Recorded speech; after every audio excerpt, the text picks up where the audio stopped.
আসসালামু আলাইকুম ভিউয়ার্স। তো নতুন একটা ব্লগে সবাইকে ওয়েলকাম করছি। ব্লগটা বিকাল থেকে শুরু করছি আর বেলকনিতে বসেই শুরু করছি। আমার বাসার সামনে যেহেতু মেইন রোড, তো একটু শব্দ থাকবেই।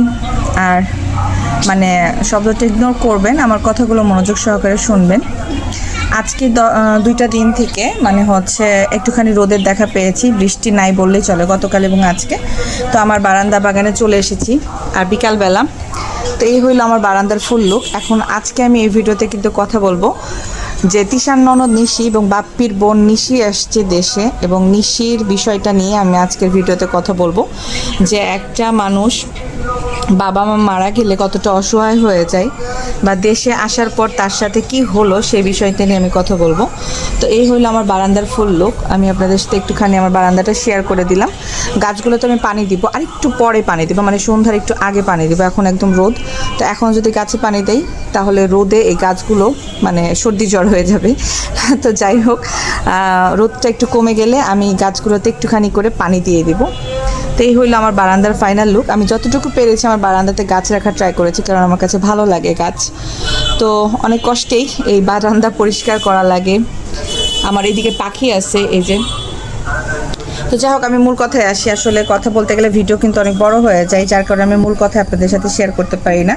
তো আজকে বারান্দা থেকে আমি আপনাদের সাথে একটুখানি গল্প করব। সেটা হচ্ছে নিশি দেশে এসেছে সপরিবারে। নিশির দুইটা বাচ্চা এবং হাজব্যান্ড সহকারে দেশে এসেছে। তো নিশির বাবা মা দুটোই মারা গেছে, দুজনেই মারা গিয়েছে। তিশার শ্বশুর শাশুড়ি বা বাপ্পির বাবা মা। আমি সবার সম্পর্ক নিয়েই বলতেছি, কারণ অনেকেই আছে নতুন ভিউয়ার্স যারা হয়তো অনেকে চেনে না বা বোঝে না। আমি চাই আমার ভিডিওতে কথা স্পষ্ট থাকবে, ক্লিয়ার কাট কথা থাকবে। সেটা হচ্ছে কে কার সম্পর্কে কি হয় সব কিছু ক্লিয়ার করেই আমি বলবো। তো এরপরেও যারা বুঝবেন না তারা অবশ্যই কমেন্ট করবেন, আমি প্রত্যেকটি কমেন্টে রিপ্লাই দেওয়ার ট্রাই করি। তো যাই হোক, নিশি দেশে এসেছে। তিশার অনেক অনেক বেশি হচ্ছে প্রস্তুতি চলতেছিল, কিন্তু তিশা আর কি তার ফ্যামিলির জন্য নিশির প্রতি যে প্রস্তুতিটা আর একটু নিবে, ফুলের তোড়া নিয়ে এসে, মালা নিয়ে এসে যে নিশির জামাইকে বরণ করে নিবে, এরকম কিছু আপনারা দেখতে পাবেন ভিডিওতে, যেটা পুরোটাই হবে নাটক এবং লোক দেখানো। তো যাই হোক ভিউয়ার্স, আমি আপনাদেরকে একটা কথা বলবো, সেটা হচ্ছে যে নিশি যেহেতু দেশে আসছে, সেই ক্ষেত্রে বাপ্পির কি উচিত ছিল না এয়ারপোর্টে নিশিকে রিসিভ করা? যতই হোক সে তার শ্বশুর বাড়িতে যাবে, তারপরে হচ্ছে তার বাবার বাড়িতে যাবে। প্রতিবারই আমি দেখেছি এটা। আজকে তো সপরিবারেই যেহেতু দেশে এসেছে, দুইটা বাচ্চা এবং স্বামী সহকারে দেশে এসেছে। যতবার নিশি একা একা ট্রাভেল করে দেশে এসেছে, কখনোই আমি দেখতাম না যে বাপ্পি এসে নিশিকে রিসিভ করেছে। দেখতাম মিম বাবুকে পাঠাই দিত, বাপ্পি বাবুকে পাঠাইতো, যে হচ্ছে বাবু যে রিসিভ করে গাড়ি ঘোড়া দেখে তারপরে পাঠাই। নিশি একা একা যাইতো, তার শ্বশুর বাড়ি বলেন বা হচ্ছে বাপ্পির বাড়ি বলেন, সে একাই মোটামুটি ট্রাভেল করতো। তো বাপ্পির কি উচিত না যে বোনটা সপরিবারে দেশে এসেছে, আমার বাড়ি আসুক আর না আসুক, পরবর্তীতে আসুক, কিন্তু শ্বশুরের বাড়িতে যেহেতু এসেছে আমি এয়ারপোর্টে এসে দেখা করি। বাপ্পি তো এমন কোনো সরকারি চাকরি করে না ভিউয়ার্স, আপনারা একটু কথাটা বুঝবেন। একটাই ভাই, হ্যাঁ, এমন কোনো সরকারি চাকরি করে না, কোনো কাজে তার ব্যস্ততা নেই, সারাদিন সে বাদাম্মার মতোই বাড়িতে থাকে। এখন তো ইদানিং কন্ট্রাক্টরের কাজ করতেছে। তো সেই ক্ষেত্রে কি বোন দেশে আসতেছে, বাবা তার কি উচিত ছিল না যে বোনটাকে একটু রিসিভ করে তার জামাইয়ের সাথে হাতে হ্যান্ডশিপ করে তাদেরকে ঠিকঠাক মতো গাড়িতে তুলে দেয়, তারা তাদের মতো শ্বশুর বাড়িতে যাক, তারপরে ওইখানে তাদের সময় টময় কাটিয়ে তারপরে বাপ্পি ঠিকঠাক মতো শ্বশুর বাড়িতে যেয়ে সবাইকে দাওয়াত টাওয়াত দিয়ে আসবে। আমি কখনোই দেখলাম না নিশির পরিবার, নিশির শ্বশুর বাড়ির পরিবারকে বাপ্পি তিশা এতদিনেও এই যে যাওয়ার পর দাওয়াত করে খাওয়াইলো, বা বাপ্পির মা মারা যাওয়াতে মিলাদ, একটা মিলাদের অনুষ্ঠান, বা বাপ্পির মা মারা যাওয়াতে নিশির পরিবার, নিশির শ্বশুর বাড়ির কেউ, নিশির শ্বশুর শাশুড়ি যা ভাসুর সবাই আছে, তারা কেউ কিন্তু উপস্থিত হয় নাই। তার কি ভিউয়ার্স তাদেরকে বলবো যে তাদের সাথে তাদের সম্পর্ক নাই? আপনারা বলতে পারেন যে সবাই তো ক্যামেরার সামনে আসে না, আমরা সবাইকে দেখাই না। না, এটা ভুল কথা। তিশা পাগলি যেখানে আছে সেখানে প্রত্যেকটা মানুষ ক্যামেরাবন্দি হবেই হবে। কারণ এর আগে ঢাকাতে যখন ছিল তখন বাপ্পিকে একবার দেখেছিলাম নিশিকে রিসিভ করে নিশির শ্বশুর বাড়িতে ব্যাগের সহ রেখে আসতে। তখন ওই বাপ্পির যে নিশির শ্বশুর বাড়িতে বারান্দা বলেন, বাথরুম বলেন, ডাইনিং বলেন, চেয়ার টেবিল খাট পালং সব ভিডিও করেছে, শুধুমাত্র তাদের চেহারা ছাড়া। নিশির শ্বশুর বসেছিল, তার লুঙ্গি দেখা গিয়েছে, ওগুলো সবই ভিডিও করেছে, শুধুমাত্র চেহারা ছাড়া। সেই ক্ষেত্রে ভিউয়ার্স আপনার কি মনে হয় না যে নিশির শ্বশুর বাড়ি কেউ যদি আসে সেদিন যদি অনুষ্ঠান করে, দাওয়াত দেয়, মিলাদ করে, মানে তিশা ভিডিওতে সে বলবে না যে হচ্ছে নিশির শ্বশুর শাশুড়ি আসছে বা তাদেরকে আমরা দাওয়াত করছিলাম। এত অনুষ্ঠান যায়, এত কিছু যায়, কোনোদিন তো ঈদেও মনে হয় না যে বাপ্পি নিশির শ্বশুর শাশুড়িকে ফোন দিয়ে মানে একটু কথা বলে বা একটু দাওয়াত দেয় বা একটু যোগাযোগ রাখে, না, কখনোই না। যদি করতো ভিউয়ার্স তাহলে অবশ্যই এগুলা ক্যামেরার আদালতে তারা বক বক বক বক বক বক করে রোস্টিং ভিডিওতে বলতো যে এই করলাম সেই করলাম, নিশির শ্বশুর ফোন দিয়েছিল, আজকে এর সাথে কথা হলো, কালকে ওর সাথে কথা হলো। কই ভিউয়ার্স, আপনারা কি কখনো শুনেছেন? তাহলে নিশি বাপ্পির একটা বোনের শ্বশুরবাড়ির সাথেও তো তিশার সম্পর্ক নাই বা নিশির নাই, তাহলে আপনারা কিভাবে আশা করেন? বাপ্পির মা মারা গিয়েছে, বাবা মারা গিয়েছে, তাদের আত্মীয় স্বজন বলতে আর কেউই থাকতেছে না, কেউই কারো খোঁজ নেয় না। এই যে তিশা তাবিয়ার কান ফোরানোর অনুষ্ঠান করে, বার্থডে করে, জন্মদিন করে, ম্যারেজ ডে করে, অ্যানিভার্সারি করে, তানের সব কিছু অনুষ্ঠান করে, তানজিলার বিয়ে শাদী করে, নিশির তো শ্বশুরবাড়ির কেউ ছিল না। ভিডিওতে আনার দরকার নেই, বলবে তো, থাকলে তো অবশ্যই বলবে যে না এসেছিল কিন্তু আমরা আগায় দিতে যাচ্ছি বা চলে যাচ্ছে। কিছু তো আলোচনা শুনেছেন আপনারা? শোনেন না, কারণ এই নিশির শ্বশুরবাড়ির ফ্যামিলি বাপ্পির পরিবারকে পছন্দ করে না, তিশাকে তো করেই না। এই জন্য তিশা কোনোদিন ঢাকাতে যখন ছিল তখনও কোনোদিন এই নিশির পরিবারে পা দিতে পারে না, কারণ তিশাকে ওইভাবে রাখা হয়েছে। তো তিশা এগুলা নিয়ে কখনো মানে মাতামাতিও করে না। কিন্তু তিশাকে দেখেন পাতানো বোন বলেন বা ঢাকা শহরেও আশেপাশে সে কিছু কথা বলতে বলতেই মানুষ তৈরি করে ফেলেছে, যাদের সাথে তিশা চলে এবং যোগাযোগ রাখে, কথা বলে, দাওয়াত খায়, দিনের পর দিন ঢাকাতে এসে তাদের বাড়িতে থাকতে পারে। এগুলো কিন্তু তাদের রক্তের কেউ না। সে ওই যে পাতানো জিনিসটা তিশা অনেক ভালো পারে। কথা বলতে বলতে বান্ধবী পাতায় নেয়, কথা বলতে বলতেই সে সম্পর্ক করে নেয়, কথা বলতে বলতেই ঠিকানা নিয়ে নেবে এবং বলবে আমরা আজকে আসছি। আপনার বাড়িতে চেয়ে দাওয়াত খাওয়ার মানুষ হচ্ছে তিশা। তো যাই হোক, নিশির পরিবার মানে নিশির শ্বশুরবাড়ির পরিবারকে কখনোই কিন্তু তিশা দাওয়াত করে খাওয়ায় নেয়, বাপ্পি দাওয়াত করে খাওয়ায় নেয়, বা নিশির মায়ের মিলাদ বলেন বা কোনো আনুষ্ঠানিকতা বলেন, বা নিশির মা যে মারা গিয়েছে তখনও তো তার শ্বশুর শাশুড়ি কেউ যায় না। সে বলে শোনেন, একটা সম্পর্ক যদি না রাখতে চায় বা না রাখা হয় সেক্ষেত্রে না অনেক অজুহাত দেওয়া যায়। এখন বলবে যে তারা অসুস্থ, তারা যেতে পারে না, তারা ট্রাভেল করতে পারে না, আমার শ্বশুর এই সেই হ্যান ত্যান। শোনেন, একটা জিনিস ফ্যামিলিতে হইলে সে মানায় নিতে পারে, বা ওই যে বলে না যেটা খুকি তিশা পারে নাই, খুকি তিশা এসে ক্যামেরার সামনে বলে দিয়েছে যে এটার সাথে এটা হয়েছে, আমাদের সাথে এটা করেছিল, এই জন্য আমরা এটা করেছি, জিনিসটা বুঝবেন। আর নিশি কি বলে, নিশি এটা কাটিয়ে নেয়। নিশি কখনো ক্যামেরার সামনে আনে না যে আমার শ্বশুর আমার ফ্যামিলিকে পছন্দ করে না, বা আমার ভাইয়া ভাবিকে দেখতে পারে না, বা আমার ভাইয়াকে পছন্দ করে না, বা আমার ভাইয়াও আমার শ্বশুর শাশুড়িকে পছন্দ করে না, জিনিসটা এরকম এইভাবে কিন্তু বলে না। নিশি কিন্তু কাটায় নেয় যে আমার শ্বশুর শাশুড়ি বয়স্ক, কি দরকার ওইদিকে যাবে, কষ্ট করে আবার আসবে এসে, এভাবে।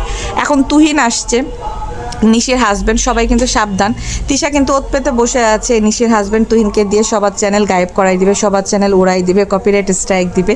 এই আশাতে কিন্তু তিশা এক বুক ভালোবাসা নিয়ে বসে আছে যে আসবে আর গলাতে মালা পরিয়ে দিবে, ফুলের তোড়া দিয়ে বরণ করবে, বরণ করে এই তুহিনরে বলবে ভাই তোমাকে আমি নাস্তা বানাই দিতেছি, তুমি কি খাবা খাও ভাই, এই যে ল্যাপটপটা ধরো, ধরে এই চ্যানেলগুলারে উড়াইয়া দাও, এই চ্যানেলগুলারে গায়েব করে দাও, এদেরকে কপিরাইট দাও, কারণ আমি মূর্খ, আমি তো পারতেছি না, আমি তো তোমার আশায় বসে আছি, তুমি তো আইটি কোম্পানিতে চাকরি করো, তুমি এগুলো ভালো পারবা। আর তুহিন মানে নিশির হাজব্যান্ডই সবার চ্যানেল ঠিকঠাক করে দেয়, কারো কোনো প্রবলেম হলে সেই দেখে, কিন্তু সে অনেক ব্যস্ত কখন নিশি যখন বলে যে আমার হাজব্যান্ডকে এদের কাজ করতে দিব তখন করতে দেয়, আর যখন বলে যে না করতে দিব না তখন নিশি বলে ও তো অনেক ব্যস্ত, ঠিক আছে ভাবি আমি বলবো, বলে দেখবো, সমস্যা নাই, বলে দেখবো, ঠিক আছে, কোনো মানে এইভাবে কথা বলে।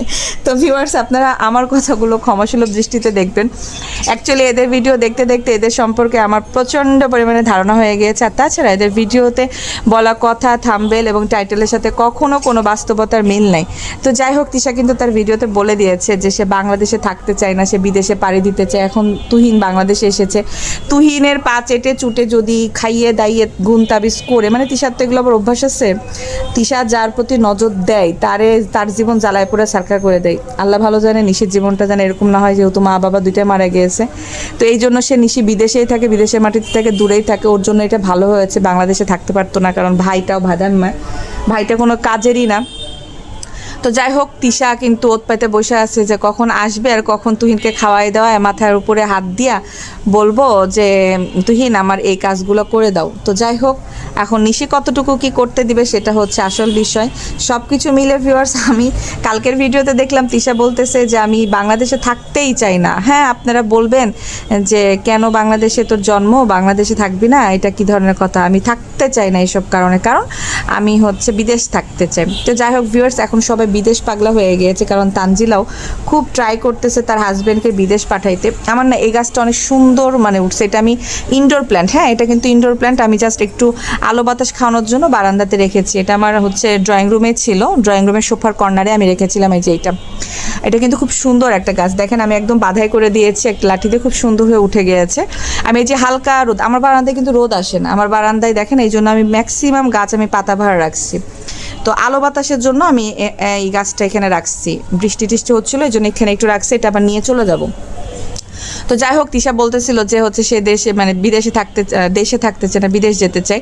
তো তানজিলার হাজব্যান্ড মানে হচ্ছে যেহেতু আয়ার্স করছে, সেক্ষেত্রে সে বলতেছিল যে তানজিলা খুব টাকা পয়সা জমাচ্ছে, যে বিদেশ পাঠাই দিবে, সিন একটু বড় হোক, সিন একটু বড় হলে বিদেশ পাঠাই দিব, আর বিদেশ কি ও একা যাবে, আমরাও সেটেল হওয়ার প্ল্যান করব। তো এই জন্য তাড়াহুড়া, মানে সিনকে ওইখানে যেয়ে কিছু একটা করার ব্যবস্থা করবে, এরকম মানে বহুত প্ল্যান, গাছে কাঁঠাল গোপে তেল, মানে বাংলাদেশে টাকা পয়সা নিয়ে মরতেছে, বাংলাদেশে টাকা পয়সা নিয়ে সংসার চালাতে পারতেছে না, তেল বিক্রি করতেছে, বিদেশে যা কি করবে, খাবার বিক্রি করবে, আল্লাহ জানে ওরা কি করবে না করবে।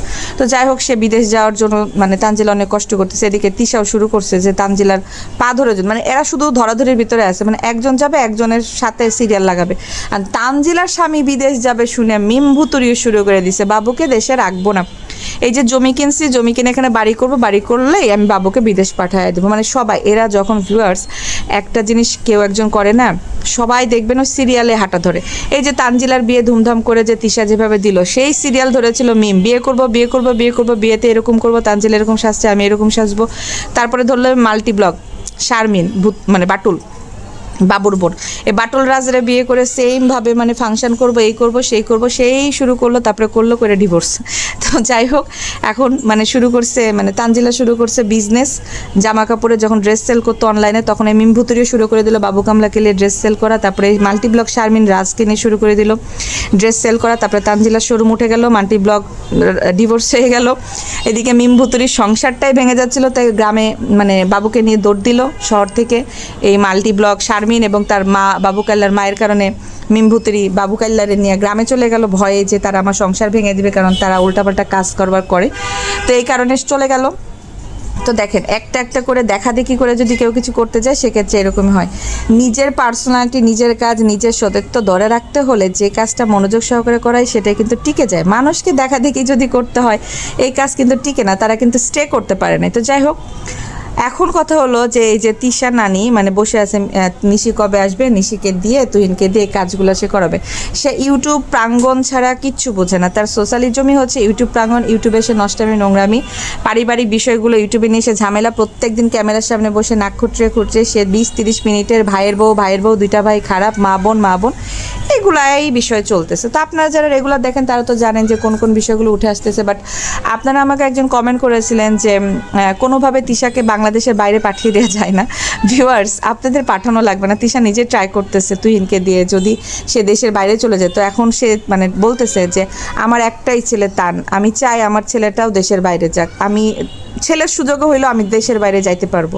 তো তার নেশা হচ্ছে কি বুঝছেন ভিউয়ার্স, তার নেশাটাই হচ্ছে সে রং তামাশা করবে, হ্যাঁ সে দেশের বাইরে যাবে, ঘুরবে, সে প্লেনে উঠবে, সে নষ্টামি নোংরামি করবে, সে বিভিন্ন ব্র্যান্ডের জামা কাপড় পরবে, সে ভালো খাবে, ভালো থাকবে, শুয়ে বসে থাকবে, আরামে থাকবে, আর ওর জায়গাতে যে আসবে তাকে পা ধরে টেনে নামিয়ে দিবে, মানে ওর উপরে কাউকে উঠতে দিবে না, সেটা ইউটিউবে হোক, পারিবারিক দিক দিয়ে হোক, যে কোনো জায়গাতে হোক, সে তাকে জীবনে উঠতে দিবে না, শান্তিতে থাকতে দিবে না।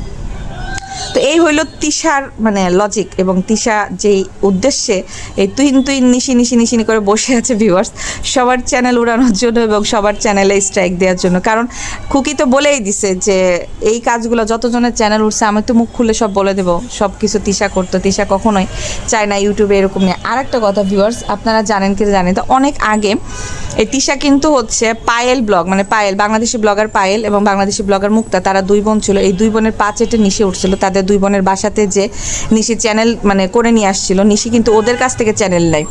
তো ওদের কাছ থেকে যখন চ্যানেল নেয় তখন তার ভাবিকে নিয়ে যায়, মানে তিশাকে নিয়ে যায়, তিশা আর নিশি দুজন মিলে বাংলাদেশি ব্লগার পায়েল এবং বাংলাদেশি ব্লগার মুক্তার কাছে যে চ্যানেল ঠিক করে চ্যানেল নিয়ে আসে, চ্যানেল মানে এই ইউটিউব এটা শিখে আর কি। তো সেই জায়গা থেকে পরবর্তীতে তিশা কিন্তু ওই পায়েল এবং মুক্তার নামে অনেক বাজে কথা বলেছিল, হ্যাঁ যে এরকম হইলে আমি ইউটিউবে মুখই দেখাবো না, তোদের ফ্যামিলি এমন, তোর হাজব্যান্ড এমন করছে, তোর হাজব্যান্ডের বউ মানে মেয়ে আছে লিব্রা, তো এই মেয়েকে পরিচয় দেয় না, এই সে হ্যান ত্যান, এরকম অনেক ভিডিও সে বানিয়েছিল। দেখেন অন্যের পারিবারিক বিষয়গুলো নিয়ে যখন তিশার কথা বলেছিল, আজকে দেখেন তিশার ফ্যামিলির কি অবস্থা ভিউয়ার্স। তো জিনিসটা হচ্ছে এটাই, আসলে তিশা যে কাজগুলো করেছে, আবার তিশা নিজেই গতকালকে বললো যে হচ্ছে কর্মের ফল আল্লাহ ছাড় দেয় ছেড়ে দেয় না। আচ্ছা হাসিই লাগে, সে কি নিজের কথায় ভুলক্রমে বলে ফেলে, নাকি অন্যের কথা বলতে যে নিজেরটা ওই সুরে এক হাতে দুইটা তালি মেরে দেয় যে আমারটাও যাক অন্যেরটাও যাক। তো আল্লাহ ছাড় দেয় ছেড়ে দেয় না, এই জিনিসটা এখন কার জীবনে ঘটতেছে? কে গর্তে পড়ে আছে? স্বামী নিয়ে, সংসার নিয়ে, বোন নিয়ে, ভাই নিয়ে, মেয়ে নিয়ে, কোনটা ভালো আছে? তিশার হাত ধরে যারা যারা এসেছে কোনটা ভালো আছে? আর তিশার হাত ধরে যারা যারা এসেছে, তিশার যাকে যাকে যে জায়গায় বিয়ে দিয়েছে সেই জায়গাতে 2-3 বছরের মাথাতে ডিভোর্স। কেন ভিউয়ার্স? একটু মনোযোগ সহকারে শুনবেন। তিশা কিন্তু এই নিশির কাছ থেকে কিবরিয়াকে ছাড়িয়ে সাবিনাকে ঢুকিয়ে দিয়েছে। সাবিনার নাম্বার তিশা দিয়েছিল কিবরিয়াকে। তারপরে হচ্ছে এই সানিকে বাসায় নিয়ে এসে মিমের সাথে, মিমের মানে সানির গলায় মিমকে ঝুলিয়ে দিয়েছে কে? তিশা। আচ্ছা, এই যে তানজিলাকে এই সাকিবের সাথে বিয়েটা কে দিল? তিশা। সাকিব একটা বেকার ছেলে, সানি একটা বেকার ছেলে, কিবরিয়াও বেকারই ছিল। সব বেকারগুলাকেই কেন তিশা হাতিয়ে হাতিয়ে তার নিজের বোন, নিজের মেয়েকে ঝুলিয়ে দিচ্ছে? এর ভবিষ্যৎ কি তিশা কি জানতো না? বোনদের বেলাতে করলো, তানজিলার বিষয়টা কি করলো? তানজিলারটাও তিশা ওই বেকার ছেলের হাতেই দিল। তো তানজিলাকে কিন্তু দিতে পারতো একটা চাকরিজীবী বা একটা ভালো জায়গাতে দিতে পারতো, কিন্তু দিছে কোন জায়গাতে বুঝতেই পারছেন ভিউয়ার্স। বিয়ের 1 বছর পর থেকে তাদের পরিবারের প্রত্যেকটা মানুষের সমস্যা। বিয়ের 1 বছর পরই এই সাবিনার বলেন, মিমের বলেন, তারপরে এই তানজিলার বলেন সংসারের অশান্তি, স্বামী নিয়ে, যে শাশুড়ি ভালো না, স্বামী টাকা চুরি করছে, এদের কেন সবাই চুরি করে। আজকে একটা শারমিনের ব্লগ দেখলাম, শাহিনের বউ শারমিন, যে ও এসে বলতেছে যে কিভাবে টাকা পয়সা চুরি করছে, তারপরে শাশুড়িকে নিয়ে ব্যাংকে গেছে, ব্যাংকে যে দেখে যে কিভাবে টাকা পয়সা চুরি করছে। এই যে ভিউয়ার্স, আমার এখানে একদম ঠেলা বড় একদম গ্লাস টাইপের গেট, কিন্তু আমি যেরকমই করে রাখছি। তো সব কিছু মিলে তারা কেন জানি সবসময় বিপদেই পড়ে। তো তাদের বিপদ তাদের কাছে থাক, ব্লগটা বড় হয়ে যাচ্ছে। ভিডিওটা অবশ্যই দেখবেন, লাইক কমেন্ট করতে ভুলবেন না। আর অবশ্যই একটু জানাবেন যে আপনারা কে কোথায় থেকে আমার ভিডিওগুলো দেখেন, প্রত্যেকটা দিন কোন কোন জায়গা থেকে দেখেন। তাহলে আমিও পরবর্তী ভিডিওতে বলবো যে আমি কোথা থেকে ভিডিও করছি বা আমার বাসা কোথায়। আর তাছাড়া হচ্ছে যে ভিউয়ার্স, তিশার যে ভিডিওগুলো আমি দিয়েছি সেগুলোতে আপনারা অনেক অনেক পজিটিভ কমেন্ট করেছেন। আমি প্রত্যেকটা রিপ্লাই ভিডিও দেওয়ার ট্রাই করেছি। আমি পরবর্তী ভিডিওতে কিন্তু অবশ্যই আপনাদের মানে যে মেসেজগুলো এসেছে, যে কমেন্টগুলো এসেছে, সেগুলো নিয়ে একটা ভিডিও দিব। আপনাদের নাম সহ কিন্তু আমি হচ্ছে আমার ভিডিওতে পড়ে দিব বা শুনিয়ে দিব বা আমি দিয়ে দিব। সেক্ষেত্রে কিন্তু অবশ্যই ভিডিওটা দেখবেন, পরবর্তী ভিডিওতে হয়তো আপনারও নাম চলে আসতে পারে। তো অবশ্যই সবাই বেশি বেশি করে কমেন্ট করবেন, অবশ্যই ভিডিও রিলেটেড কমেন্ট করবেন, মানে যে টপিকটা নিয়ে আমি আলোচনা করি সেই টপিকটা নিয়ে আপনারা কমেন্ট করবেন। আশা করছি আমি প্রত্যেকটা মানুষের কমেন্টে রিপ্লাই দিই। আর তাছাড়া আমার কমেন্ট বক্স ওপেনই থাকে, আমি প্রত্যেকটা কমেন্টই বের করি, হোক সেটা পজিটিভ হোক সেটা নেগেটিভ। সো অবশ্যই দেখবেন, আর আমার চ্যানেলটা সাবস্ক্রাইব করে দেবেন। পরবর্তী ভিডিও মিমের একটা ভিডিও দিয়েছি, পার্ট 1, পার্ট 2 আসবে। আসলে তাদের এত বড় বড় কাহিনী একটা ভিডিওতে গল্প আকারে তো দিয়ে সম্ভব না, সেই ক্ষেত্রে আমি পার্ট রেখেছি। সেক্ষেত্রে আপনারা অবশ্যই ভিডিওগুলো দেখবেন, জানবেন। যাদের ইন্টারেস্ট আছে, যারা ইন্টারেস্ট বোধ করছেন, যারা আমাকে কমেন্ট করেছেন যে আপু এই বিষয়টা জানতে চাচ্ছি, এই বিষয়টা বলবেন, তা আমি যতটুকু জানি ততটুকু আমি আপনাদের সাথে শেয়ার করব। আপনারা যদি কোনো কিছু জেনে থাকেন আমাকে কমেন্টে বলবেন, আমি অবশ্যই আপনার কথা মাথায় রেখে ভিডিও বানাবো।